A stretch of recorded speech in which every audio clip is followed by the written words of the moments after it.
tudo sobre a classificação do Atlético Mineiro em cima do Vasco para a final da Copa do Brasil. Tem também as últimas do mercado, bastidores, finanças e muito mais. Fala aí pessoal, sou Jorge Nicola, bem-vindos a mais um vídeo do canal. Ótimo domingo para todos vocês. Antes de iniciar o vídeo, só pedir para deixar like, se inscrever no canal e ativar todas as notificações. Bora falar agora sobre o Atlético Mineiro, primeiro finalista da Copa do Brasil, chance de título, classificação para a Libertadores do próximo ano, 31 milhões e meio de reais na conta e muitas outras vantagens a partir do empate 1-1 contra o Vasco nesse sábado em São Januário. Vasco saiu na frente com gol de Pablo Verratti, gol que levaria a decisão para pênaltis, até porque no jogo de ida o Atlético havia vencido por 2-1. Mas no segundo tempo, quando a partida já se encaminhava para a reta final, Hulk recebeu o passe de Scarpa, trouxe para a perna esquerda e marcou um golaço. O resultado de 1-1 colocou o Atlético na decisão da Copa do Brasil e os 31 milhões e meio de reais assegurados são como prêmio da CBF prometido ao vice-campeão.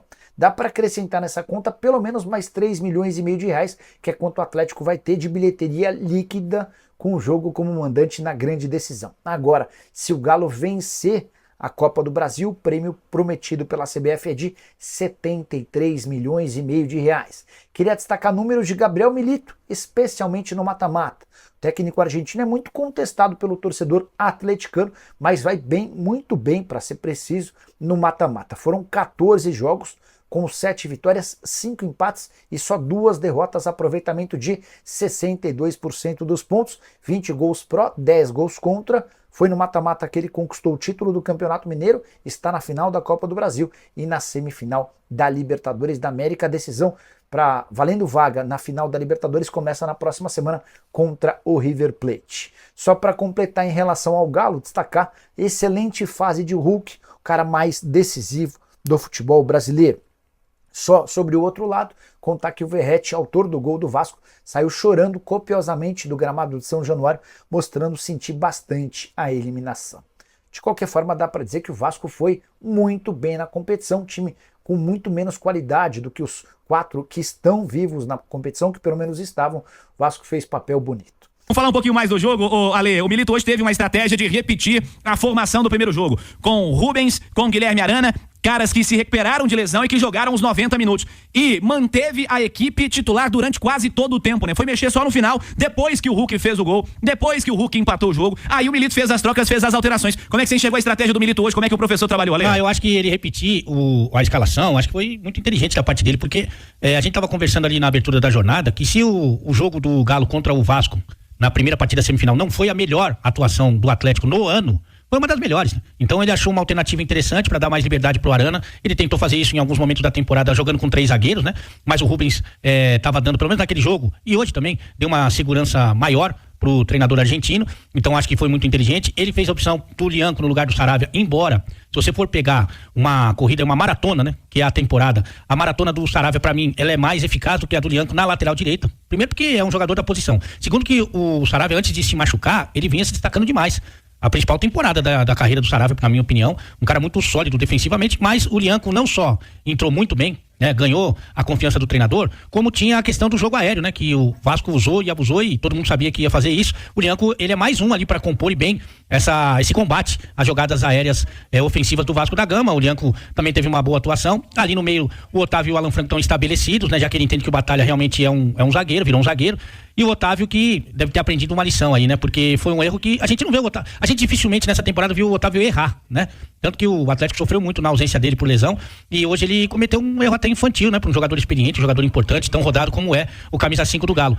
E ali na frente houve muita dificuldade, porque quem sofreu mais, o Cirilo, num campo como esse, foram os jogadores mais técnicos, né? Então a gente viu o Arana aparecer menos, a gente viu o Paulinho, talvez o Paulinho do ataque tenha sido o que mais tentou fazer as jogadas, né? O Scarpa apareceu pouco, o Hulk apareceu pouco, não só porque esses caras que tem que alimentá-lo não conseguiram jogar, mas pela marcação que a gente destacou aqui do Léo Pelé, com muitas faltas, ele tinha imunidade parlamentar, né? O Léo Pelé, impressionante. Bizarro, né, cara? E também ele não recebeu nenhuma boa bola, assim, nenhuma bola que ele pudesse fazer as jogadas que ele tá acostumado. Enquanto você tá falando ali, tá no YouTube nesse momento, melhores momentos do jogo, a turma pode acompanhar também nos 2 canais da Itatiaia. E aí, a gente até falava de uma eventual mudança para deixar o time um pouco mais criativo, um pouco mais ofensivo, e também pela parte física, né? O Vasco já tinha feito 3 alterações, porque você jogar numa condição como essa, não é só ruim tecnicamente, é ruim fisicamente, né? Chuva, o gramado pesado e ruim, vento, alguns jogadores que você bem lembrou que estavam voltando de lesão, outros que não tiveram uma semana cheia de trabalho porque voltaram da seleção.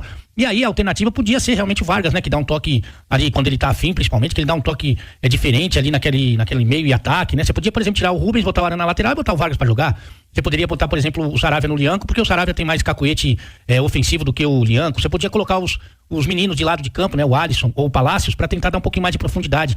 Mas ele manteve o time lá, e aí, numa jogada espetacular, na verdade ele tirou um coelho da cartola, o Hulk, mas isso pra ele chama de rotina, né? Ele chama de, meu Deus, o normal. O normal dele é pegar uma bola ali no meio da marcação e meter no ângulo do goleiro, do bom goleiro. O Léo Jardim fez uma defesa espetacular naquele lance lá do Batalha, né? Depois do escanteio.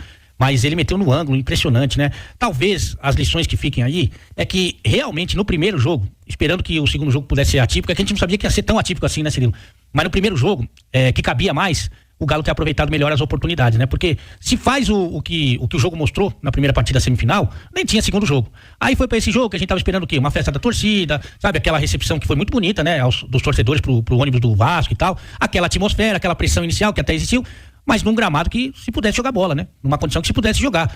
Isso não existiu. Mesmo quando o Galo no segundo tempo ficou com a bola, tinha muita dificuldade. Então, acho que por tudo isso, uma classificação que além de merecida, ela passou a ser dramática, né? Porque o Galo não achava soluções. Mas aí a vantagem de você ter um super-herói, um cara que ama esse tipo de situação e que está muito acostumado a ser decisivo. Então, a vantagem de você ter grandes jogadores, eu acho que passa por aí, e de você ter, então, um monstro como é o Hulk, nem se fala, né, Cirilo? Foi um elenco montado para chegar a momentos como esse, né?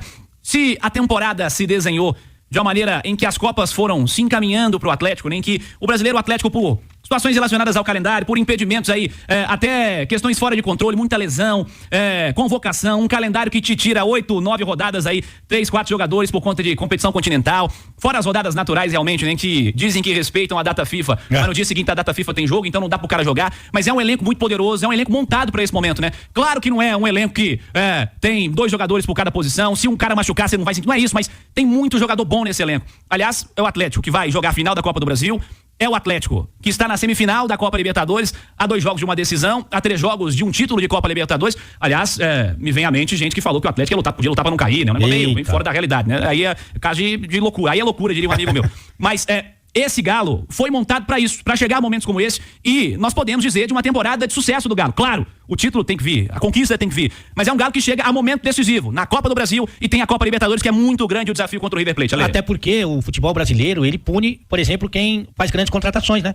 É o caso do Atlético, é o caso do Flamengo, por exemplo, porque durante a Copa América foram 9 rodadas em que os times ficaram sem os seus jogadores internacionais, né? Os selecionáveis. Impressionante. Como também é um calendário que pune quem vai avançando nas competições, porque daí você tem jogos um atrás do outro, sem tempo para recuperação, e aí nessas aí o Galo em alguns momentos ficou sem poder jogar com o seu time titular no Campeonato Brasileiro. Então o calendário ele vai punindo o time que faz sucesso, o time que investe, e isso acontece com algumas equipes e acontece com o Galo também.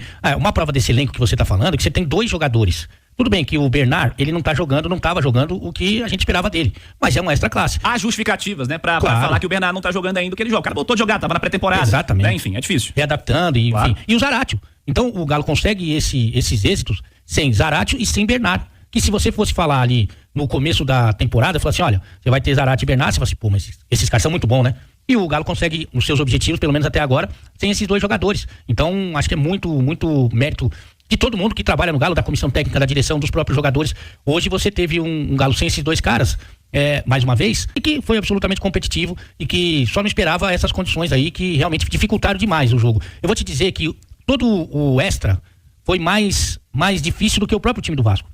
O time do Vasco, a gente tava conversando com o Caixa durante a partida, quando ficaram definidas as semifinais, se chegasse pro pessoal do Vasco da Gama, com todo respeito aqui, e não é nenhuma, só para não fazer hipocrisia, porque muita gente do Vasco pensa a mesma coisa. Chegasse pros caras do Vasco e falar o seguinte, ó, Cirilo, vocês querem não jogar os 2 jogos e ir direto pros pênaltis? Na hora. Mas na hora. Aí depois do que eles viram no primeiro jogo, eles falaram assim, se chegasse de novo e perguntasse pra eles, quer ir direto pros pênaltis? Na hora eles assinavam. E depois que eles estavam ganhando no primeiro tempo, pressão, bola na área, campo ruim, os caras passou do meio de campo, já é linha de fundo pro Vasco, né? Vocês querem ir direto pros pênaltis? Com certeza. Vamos, agora? Beleza, bora. Então eles queriam os pênaltis o tempo todo desse confronto, só que não conseguiram. E não conseguiram porque realmente na junção dos 2 jogos, o Atlético foi melhor e é melhor. A gente tava aqui num debate aqui, quem do time do Vasco seria titular no Atlético? E você vai ter dificuldade, porque os 2 melhores jogadores do Vasco, pra mim, Felipe Coutinho e o Verratti, eles têm uma concorrência muito forte. Porque você não vai tirar o Hulk pra colocar o Verratti? Não. Não vai. Vai jogar com o Hulk e Verratti? É. E vai Você vai assim, porque o Paulinho ele é criticado por perder gol. Mas as valências do Paulinho, a qualidade que ele tem em diversos aspectos, não dá pra ignorar. Primeiro, falando de Paulinho perder gol, né? Passado ele foi artilheiro do Brasileiro. Mas além disso, um cara que perde gol sim, realmente perde muito gol. Mas a capacidade técnica que ele tem em outros aspectos, né? Fazem dele um cara muito valioso pra esse elenco também, né? Então, cara, é o Coutinho do Bayern de Munique, do Liverpool, do Barcelona. Porque o Coutinho, teoricamente, brigaria ali com o Scarpa, sabe? Vai falar pro Rafael Paiva, com esse grandão do Berrete lá, se ele não queria o Scarpa. Vai falar pra ele se ele não queria o Paulinho no ataque dele. Entendeu? Então não é muita diferença. O Vasco, eu falei aqui, são 8 jogos sem vencer. Agora tá 5 pontos da zona do rebaixamento.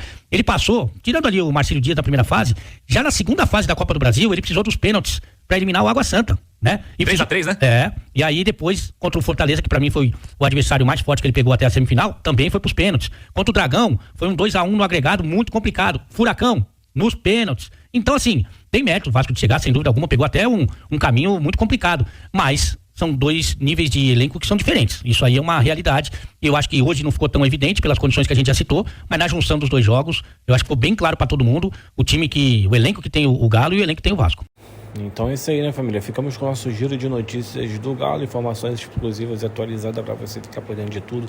Não tá perdendo nada. Chega deixando seu like, se inscreve no canal, ativa o sininho. Um grande abraço no coração. Até o próximo vídeo. Vamos pra cima, vamos que vamos.